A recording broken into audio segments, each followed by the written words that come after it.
Shabbat Shalom. Hoje nós vamos estudar a Parashá intitulada Hukat, ou Regulamentos.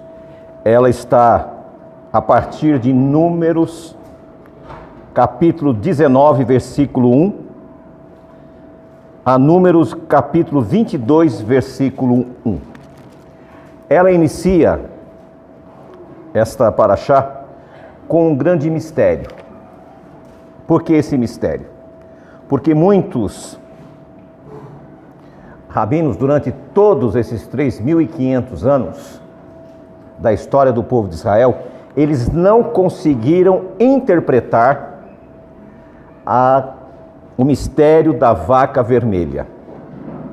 Esta vaca vermelha, ela é vermelha, não é marrom, não é ferrugem, mas ela era uma vaca vermelha. E eles não conseguiram entender esta questão desta vaca, ou novilha, em algumas traduções, o porquê dessas novilhas, o porquê desse mistério. Nós que aceitamos Yeshua como o Messias de Israel, nós conseguimos entender porque exatamente esse mistério está ligado ao mistério da salvação, está ligado a Yeshua, está ligado à mulher samaritana. Então nós conseguimos entender em virtude disso. Como os que seguem o judaísmo não reconheceram o Messias, não entenderam ao Messias, aí o que acontece? Eles acabaram chamando isso de um mandamento supra-racional, ou seja, está acima do racional. Só que nós não cremos nisto. Nós não acreditamos que Yeshua tenha dado, através do Pai, nenhum mandamento que está acima da razão. E nem tampouco Deus deu a Moisés um mandamento que não se possa compreender. A própria Bíblia fala isso. Então essa ideia que alguns rabinos têm, que é um mandamento acima da razão, não é o que acontece. Nós entendemos porque quando nós pegamos a Bíblia de Gênesis a Malaquias e incorporamos a Bíblia de Mateus a Apocalipse e unimos as duas, nós conseguimos entender. A leitura diz o seguinte: outro fato que é importante nós pararmos para refletirmos é os detalhes. Então nós vamos fazer uma leitura para você poder captar esses detalhes. Diz assim: disse também o Senhor a Moisés e a Arão: esta é uma exigência da lei que o Senhor ordenou.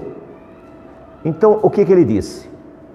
Disse o Senhor a Moisés: esta é uma exigência da lei que o Senhor ordenou. Leis não se questiona. Existe um ditado popular que diz que sentença de juiz não se questiona, se cumpre. Se você não achou que está correto, você vai cumprir aquilo e vai pedir um novo julgamento. Se o novo julgamento não der certo, você peça até chegar ao Supremo, mas decisão de juiz não se questiona. A mesma coisa é o que está dizendo aqui. Esta é uma exigência da lei que o Senhor ordenou. É importante vocês que estão conosco aqui, presencial, as pessoas que estão assistindo os vídeos, que elas entendam que a lei de Deus é uma coisa séria. O mundo está nessas condições por causa da transgressão da lei. Se a Levítico 11 fosse obedecido, nós não teríamos essa pandemia. O mundo não chegaria ao que chegou. Porque todos nós sabemos que essas doenças que estão chegando, vindo da China, foram por questões alimentares que a Bíblia proíbe. Veio primeiro a gripe suína, aí deram uma manipulada, mudaram até o nome, porque na época houve uma queda de consumo de carne de porco. Aí inventaram que era um pangolim, que era uma cobra, que era isso, que era aquilo, mas ninguém sabe. Mas nós sabemos que a origem da primeira H1N1 foi dos porcos. Então, se os homens não tivessem transgredido a Torá, essas coisas não aconteceriam para a humanidade. E o interessante é que eu andando observando os noticiários, muito pouco judeu ou seguidor de Yeshua que não come carnes impuras pereceram. Todavia, outros religiosos, e eu vi aqui, toda semana, era 2, 3 que eu vi aqui, morreu o pastor fulano de tal, morreu o pastor fulano de tal. Toda semana aconteceu, no princípio, eu queria até buscar dados para ver quantos morreram, mas morreram muitos. Mas por quê? Estavam desprotegidos? Não estavam dentro do propósito. Quando você está no propósito de Deus, as coisas fluem na tua vida. Vai ter adversidade, vai ter problemas? Vai. Porque justamente a adversidade e o problema é que vai te dar condições de você conseguir alcançar mais um degrau. Ninguém é campeão sem treinar, sem se esforçar. Ninguém chega a um PhD sem estudar. Ninguém consegue vencer na vida se não buscar. A Bíblia já fala isso, batei e achará, buscar e encontrará. Então nós temos que ter essa busca. E esta paraxá de hoje, ela vai abranger 2 aspectos. O primeiro aspecto das águas purificadoras, o porquê tocar o morto você ficava impuro, o porquê ter que sacrificar uma vaca vermelha, espargir 7 vezes o sangue em direção do templo, o porquê esta vaca vermelha era sacrificada fora do arraial e não dentro do arraial. Porque teria que ser as cinzas dela. O porquê a pessoa que ia fazer esse trabalho, o sacerdote que ia fazer isso, ficava impuro. Então existem várias coisas que eu gostaria que vocês assimilassem hoje, entendessem. Porque você entendendo isso, você vai entender o ministério de Yeshua. Você vai entender o sacrifício de Yeshua. E Yeshua não foi morto no templo. Ele não foi morto em Yom Kippur. Pouco tempo antes, no pátio do templo, vários galileus foram mortos à espada. E Yeshua foi morto fora do templo, fora do arraial. Então, quando nós começamos a estudar a Bíblia, nós temos que compreender. Quando aparece algum desorientado dizendo, não acredito. Não é que não acredita, ele não sabe, não conhece. Ele não conhece os mistérios de Deus. Ele ouviu falar. Como Jó disse, quando ele passou por toda aquela privação, no final da história dele, quando Deus mudou a história dele, ele diz, antes eu ouvi falar, hoje eu sei como o Senhor é. Muitas pessoas, elas não conhecem Deus. E elas não entendem os projetos de Deus. Então você está comigo aqui hoje, você que está assistindo e você que vai assistir, você tem que aprender a conhecer Deus. Quando você conhecer Deus, as coisas vão mudar na tua vida. E isso aqui não é mensagem de autoajuda. O mudar na tua vida é você conseguir enfrentar os problemas e as adversidades que virão sobre esta terra. Vocês mais jovens e nós, já adultos, nós vamos passar, se estivermos vivos, coisas que nenhuma humanidade do passado, nenhum habitante desse planeta passou. As coisas que estão para sobrevir sobre a terra são coisas terríveis e elas vão acontecer, porque o relógio de Deus não falha. E o relógio de Deus está para bater meia-noite. Não existe. A última profecia, como nós já falamos um dia aqui, a última profecia de Daniel, ela se cumpre no ano 2026, do nosso calendário, ou o calendário bíblico 6026. É a última profecia. Última não significa que é o fim do mundo, mas significa que é a última profecia que dá-se para calcular. Conseguimos calcular essa profecia. Então, nesse período, muitas coisas vão acontecer. Nós vemos as nações se arregimentando. Nós vemos o Islã o islamismo, os muçulmanos tomando conta no mundo. E você vê nas redes sociais pregadores falando asneiras com relação ao anticristo, né? Ah, porque é o Papa, porque é o presidente da França. A Bíblia não fala nada disso. Anti é o quê? O que é anti? Contra. Então o anticristo só pode ser uma pessoa que é contra o quê? Contra o Messias, contra o cristianismo. Nós temos duas opções. Uma, o judaísmo. Não tem essa pretensão. E a outra quem é? O Islã. Um outro texto também que nós encontramos em Apocalipse, no capítulo 2, que fala sobre a igreja de Pérgamo. Diz que o trono de Satanás está onde? Em Pérgamo. Onde é Pérgamo hoje? Na Turquia. O que a Turquia é? Islâmica. A Turquia quer renascer o Império Otomano. O islamismo se espalhou pelo mundo, até aqui no Brasil. Eu sempre trabalhei em São Paulo. É a coisa mais rara ver um muçulmano. Hoje você tropeça toda hora em um. Mulheres com os véus que eles usam, está espalhado em todo lugar, ou seja, eles estão em todas as partes do mundo. Então hoje nós temos que começar a entender a profecia como ela é. Outra coisa, quando você tem um problema de saúde, você vai no especialista. Não adianta ir no oculista para tratar de um problema de uma unha encravada, porque ele não vai saber. O negócio dele são olhos.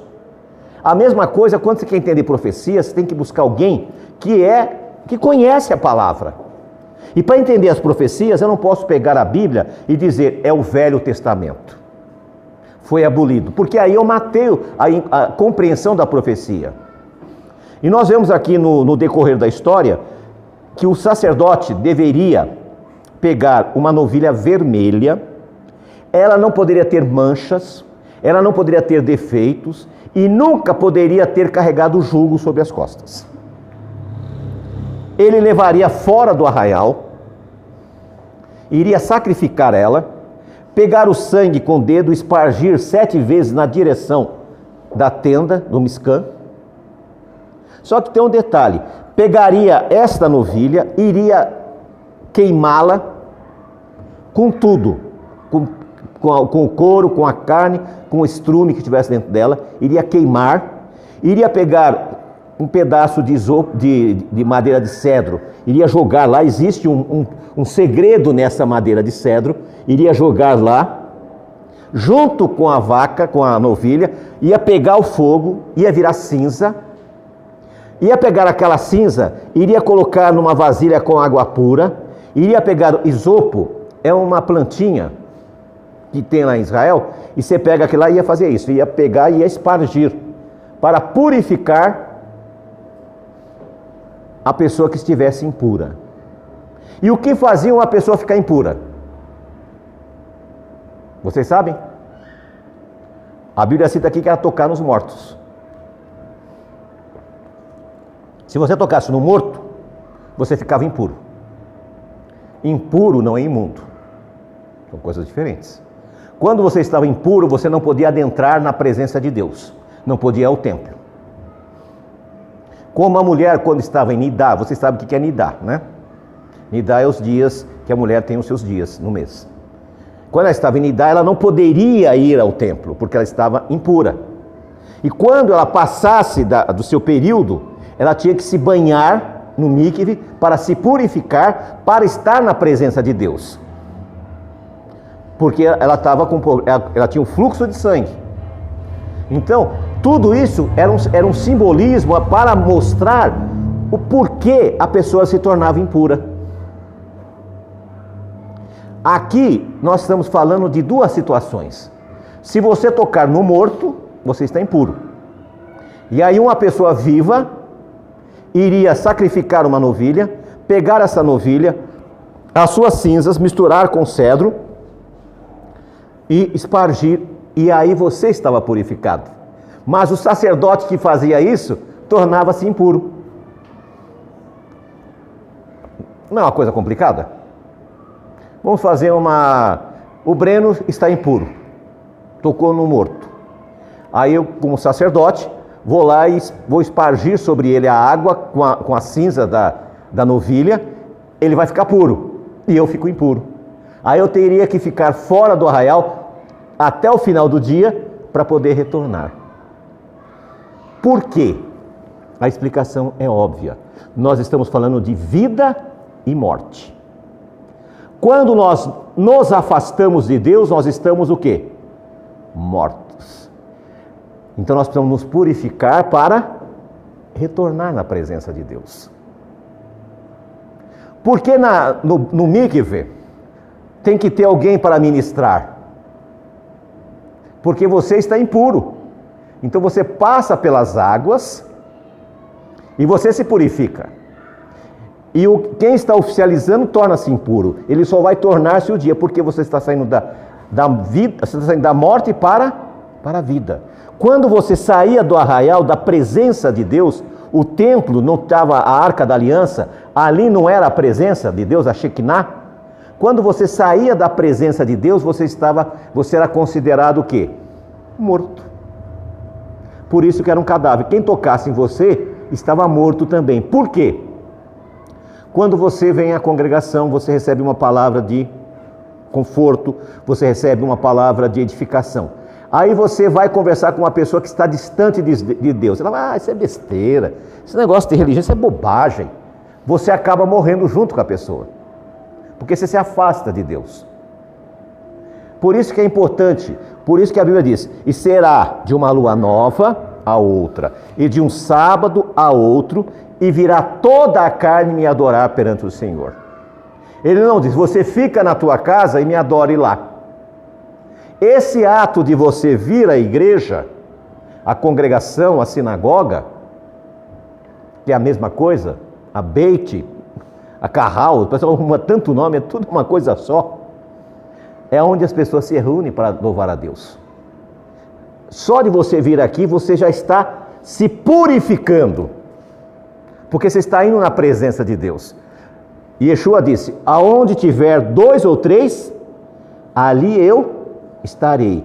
Ou seja, Ele está nos purificando de todo o pecado, porque Ele, com seu sangue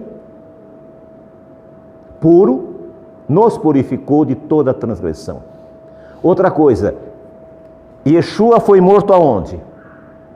Fora do arraial. Ele não pecou. Aquela história, não foi colocado jugo sobre o seu ombro. Ele nunca pecou.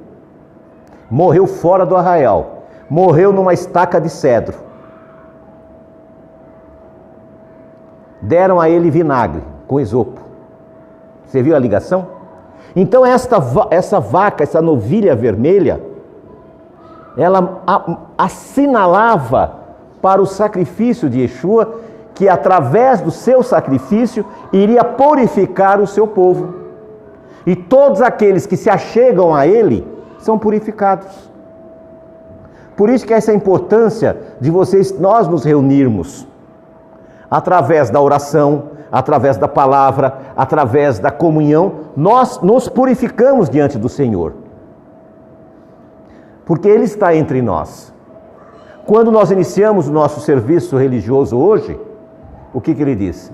Aonde estiver 2 ou 3, ali eu estou. Então nós temos ciência que a presença do Messias, que o Espírito do Messias está entre nós.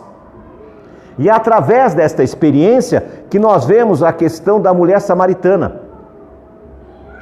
A mulher samaritana, quando ela foi buscar água, todos conhecem essa história, ela foi buscar ao meio-dia. O meio-dia, ninguém. Ao meio-dia, ninguém buscava água. Por quê? O sol era escaldante.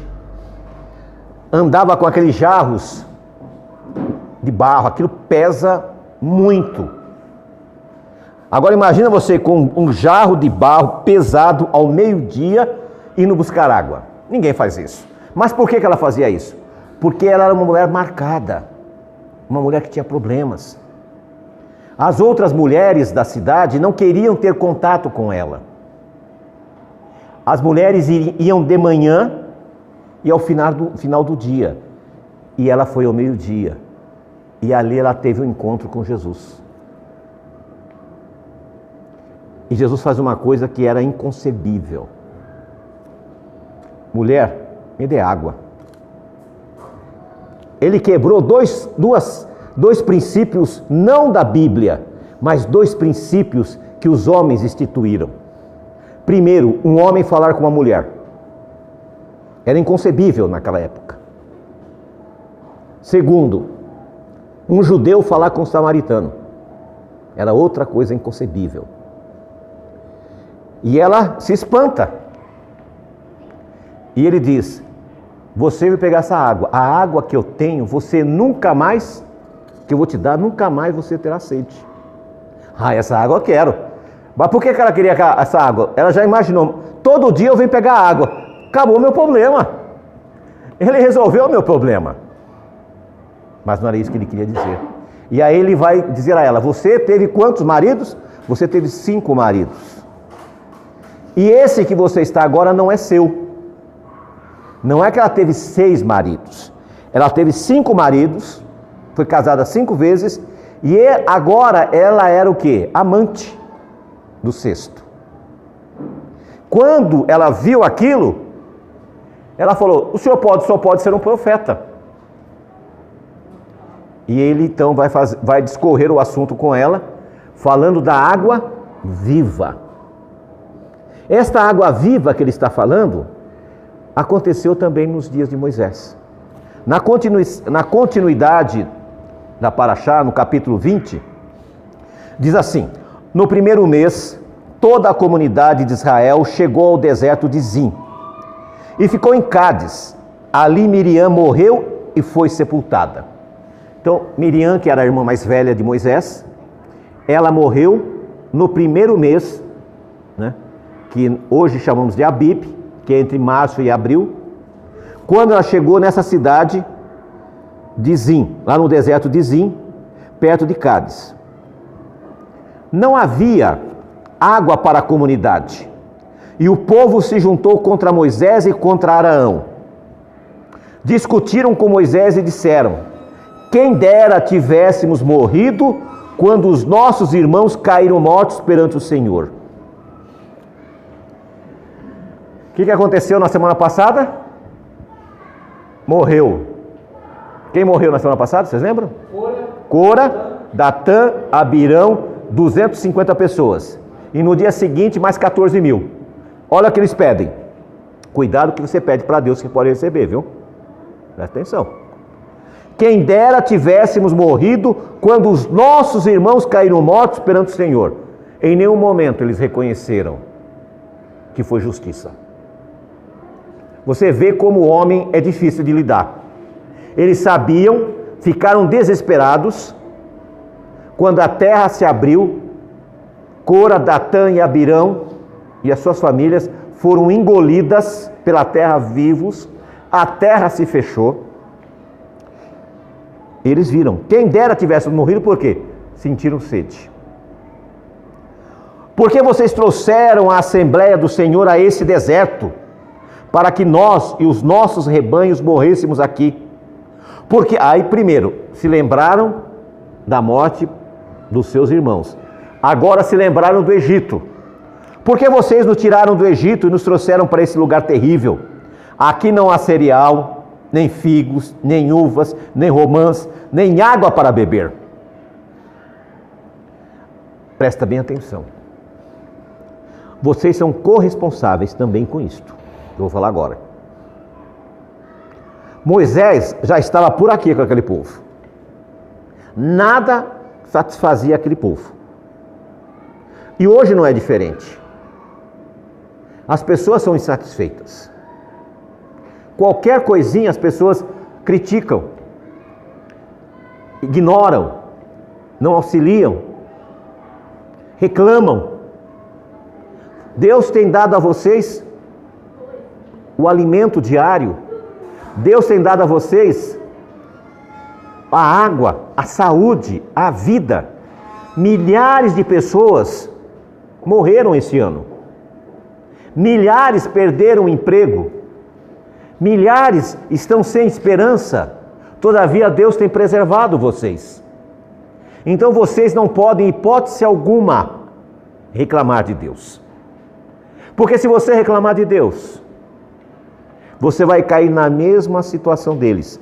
Primeiro, viram que os seus irmãos morreram, foram castigados. E agora estão, quem dera nós tivéssemos morrido também. Agora está dizendo o seguinte: por que nos tirasse do Egito? Capítulo 6. Moisés e Arão saíram diante da assembleia para a entrada da tenda do encontro e se prostraram com o rosto em terra. E a glória do Senhor apareceu. E o Senhor disse a Moisés: pegue a vara e com seu irmão Arão, reúna a comunidade diante desta, fale aquela rocha, e ela verterá água. Um parênteses. No Monte Sinai, verdadeiro, que fica na Arábia, eu vi uma foto. Tem uma rocha rachada. De onde saiu a água? É uma rocha, deve ter uns 4, 5, 6 metros mais ou menos de altura, né? Ovalada assim, e bem no meio tem um racho. Foi esse ato aqui que aconteceu. E Deus disse: vá lá, né? E a água, perdi aqui. Pegue a vara e com seu irmão Arão, reúna a comunidade diante desta fale aquela rocha, e ela verterá água. Vocês tirarão água da rocha para a comunidade e os rebanhos beberão. Então Moisés pegou a vara que estava diante do Senhor, como esse lhe havia ordenado. Moisés e Arão reuniram a assembleia em frente da rocha, e Moisés disse: presta bem atenção. Escutem, rebeldes, será que teremos que tirar água desta rocha para lhe dar? Foi isso que Deus mandou? Eles falaram? Deus disse: vai lá e bata na rocha que vai sair água. Eles resolveram melhorar, né? Quiseram dar uma melhorada no que Deus falou. Escutem, rebeldes, será que teremos que tirar água desta rocha para lhes dar? Então Moisés ergueu o braço e bateu na rocha 2 vezes com a vara. Jorrou água e a comunidade e os rebanhos beberam. Então nós vemos aqui um probleminha. Primeiro, Deus não disse para ele falar aquilo. Então não adianta chegar aqui e falar: sou cambada de rebeldes, vocês não oram, vocês não fazem nada. Eu não posso fazer isso. E tão pouco ele bateu quantas vezes? Era para bater quantas? 1. O interessante, irmão, é que Deus ele fala: pegue o cajado e fale com a rocha. Isto. Né? Mandou ele pegar o cajado e falar. Né? Então, assim, se for pegar o pé da letra, Deus ele falou não para bater nenhuma, né? Nenhuma. É para falar, apontar. Exato.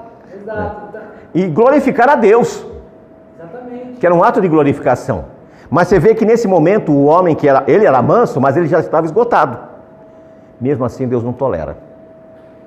Nós temos que entender isso. Você pode estar esgotado, mas você não pode ir contra Deus. Aí o que aconteceu? Ele faz todos seus rebeldes, né? E vai lá e bate 2 vezes. A parte de Deus ele fez. Mandou água. A irmã dele já tinha morrido, de Miriam, já tinha morrido. O Senhor, porém, disse a Moisés e Arão: como vocês não confiaram em mim para honrar minha santidade à vista dos israelitas, vocês não conduzirão esta comunidade para a terra que eu lhes dou. Essas foram as águas de Meribá, onde os israelitas discutiram com o Senhor e onde ele manifestou a sua santidade entre eles. Por esse motivo, por Moisés e Arão não terem glorificado o nome de Deus, né? Terem se rebelado com toda a justiça, não podemos dizer que não é possível. Eles escutarem aquilo, passou algum tempo atrás, morreu aquela quantidade de pessoas, e agora eles queriam ter passado por aquela situação. Então imagina a situação dele, E ele diz: vocês não entrarão, não levarão esse povo mais. E uma coisa também, irmão. Sim. A forma como Moisés falou, ficou parecendo que foi ele que fez o milagre. Será que eu vou ter que tirar a água dessa pedra para vocês? Percebeu? Olha só o detalhe. Muitas vezes, nós queremos pegar a força do milagre para nós. Foi a minha oração. Os crentes têm essa história de oração forte, né? Oração biotônico, né? Oração forte. Aquela irmã tem uma oração forte. Como é que pode ter uma oração forte, gente? Não existe isso. Não tem essa situação, entendeu? E aqui foi o caso dele. É um Deus forte. É um Deus forte, não uma oração forte. E aqui foi bem claro, ao equívoco, ele jamais imaginou. E ele vai tentar reverter esse quadro. Deus não volta atrás. Mais para frente nós vamos estudar que ele vai insistir, pedindo: Senhor, eu quero entrar na terra. Ele diz: Moisés, não me peça mais isso. Já não falei para você? Porque nós estamos acostumados com aquelas pinturas de Leonardo da Vinci, de um Deus, né, velhinho, cabelo branco, barbinha, bonzinho, né? Estamos acostumados com Jesus, com um cordeirinho, bonitinho. Gente, não é assim. Deus é todo poderoso. E a terra tem que se prostrar na sua presença. Deus é sim, sim, não, não. O maligno que é mais ou menos. Então nós temos que ter cuidado da forma que nós falamos com Deus, da maneira que nós tratamos os membros da congregação e da maneira que a congregação trata a liderança. Tem que haver respeito. E aqui nós vemos que tanto o povo como Moisés e Arão erraram, porque eles estavam aflorados, eles estavam a ponto, de um lado, os israelitas, né, com sede, os animais com sede, eles revoltados pelos acontecimentos, eles não entenderam a promessa, eles acharam que seria por um passe de mágica, eles sairiam do Egito e entrariam numa terra que emana leite e mel, e não é assim que funcionam as coisas. Existe um processo. Você tem que se preparar, você tem que estudar, você tem que buscar alguma coisa para ter uma realização na tua vida. Se você ficar na sua casa, sabe o que vai acontecer? Nada. Se você não for à luta, sabe o que vai acontecer? Nada. Se você não buscar, você não vai achar. Então hoje, você que tem uma faculdade, você é analfabeto. Porque as empresas não perguntam mais se você tem curso superior. Eles perguntam se você tem pós, se tem mestrado, tem MBA. É isso que ele pergunta. Porque faculdade já é uma coisa que ficou para trás. Porque o mercado tem isso para oferecer. E o que nós estamos oferecendo para Deus? Se nós não temos coragem de ler a Bíblia, se nós não temos coragem de orar, se nós não temos coragem de nos dedicar um minuto a Deus por semana, durante o dia, em busca da presença de Deus. Nós conseguimos ficar horas e horas em frente a uma televisão, vendo morte, crime, assassinato, ou prostituição, ou adultério numa novela, mas nós não temos coragem de dedicar uns minutinhos para estudar a palavra. Quando, há anos atrás, eles diziam que iam tirar a Bíblia. Eu achava esquisito. Como é que vão tirar a Bíblia, gente? Eu vou esconder a minha Bíblia. O tirar a Bíblia não é tirar o livro, é fazer o que eles estão fazendo hoje, modificando, adulterando, transformando ela num livro que não é a verdade, porque quando você vai ler, você percebe que tem diferenças, e nós temos que conhecer. É importante que você, nesses estudos que nós temos aqui durante a semana, o que acontece? É importante nós termos o quê? Decorarmos esses textos, para entendermos. Porque aí você vai compreender as profecias. Nós vamos entender as profecias. E hoje nós não estamos entendendo. Por que nós estamos entendendo? Porque a gente fala: nossa, mas eu não achei que era isso. Então nós vamos fazer uma recapitulação bem rápida. Primeiro, da questão da purificação. da vaca vermelha. Tudo apontava para Cristo. Por que eles estavam impuros? Porque eles se afastaram da presença de Deus. Quando você se afasta da presença de Deus, você é como se fosse um morto. É um zumbi. Você se afastou de Deus, você morreu. E se eu me aproximo de você, eu vou estar contaminado com a sua impureza. Porque uma pessoa que se afasta de Deus, o que ele vai falar? Só contra Deus. Ele vai tentar arrumar toda a desculpa, toda a mentira, e eu vejo isso nas redes sociais. Tem umas pessoas que é pena que ainda na rede social você não consegue enfiar a mão na telinha e pegar no pescoço do indivíduo. Que eles falam tanta asneira, gente, tanta bobagem, tanta coisa sem pé, sem cabeça, você vê que a pessoa não tem o menor conhecimento. Por que dá palpite naquilo que não entende? Se você não sabe, cale-se, fica calado, erra menos. E hoje eu tenho visto pessoas falando tanta asneira, tanta bobagem, falando, meu Deus do céu. Às vezes eu até escrevo embaixo, depois eu apago, não vale a pena perder tempo com um sujeito desse. Não vale a pena. É tanta bobagem que a gente vê, que as pessoas estão brincando. E Deus não se brinca. Por toda a obra que Arão e Moisés fez, nesse momento, por ele não ter glorificado a Deus, eles não puderam realizar o sonho da vida deles. Não perderam a salvação, mas foram punidos. Você é melhor que Moisés, melhor que Arão? Claro que não. Então cuidado para não cair no mesmo problema. Cuidado para não se prejudicar. Cuidado para não cair na mesma transgressão. Muitas pessoas, o que elas têm feito hoje? Elas ficam cometendo gafes, brincando com as coisas sagradas. Não brinquem. Não falem contra as coisas sagradas. Não falem, fique calado. Eu vejo pessoas blasfemando contra Deus, blasfemando contra o próprio Yeshua, falando cada asneiras. Moisés, só porque não falou que Deus havia ordenado, Deus o puniu com a morte. Continuando o texto, passou alguns minutos, no versículo 22, toda a comunidade israelita partiu de Cádiz e chegaram ao monte Or.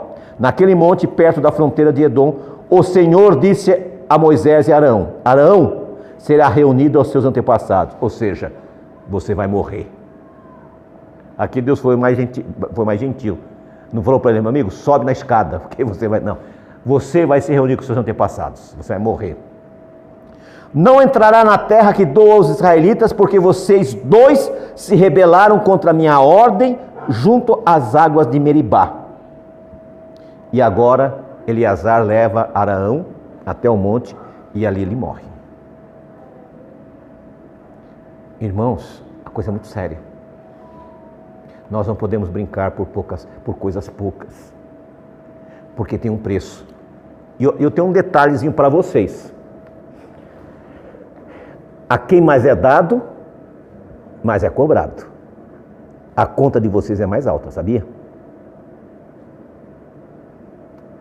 Não dá para comparar vocês com esses irmãos evangélicos que estão por aí.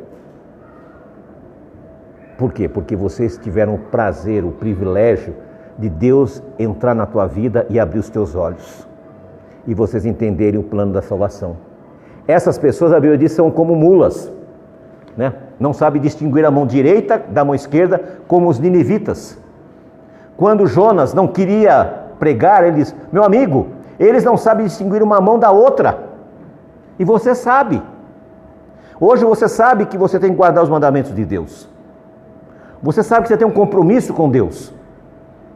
E se você se acha melhor que Arão, melhor que Moisés, eu acredito que não. Porque a Bíblia diz que não houve na terra um homem conforme Moisés. Quem somos nós?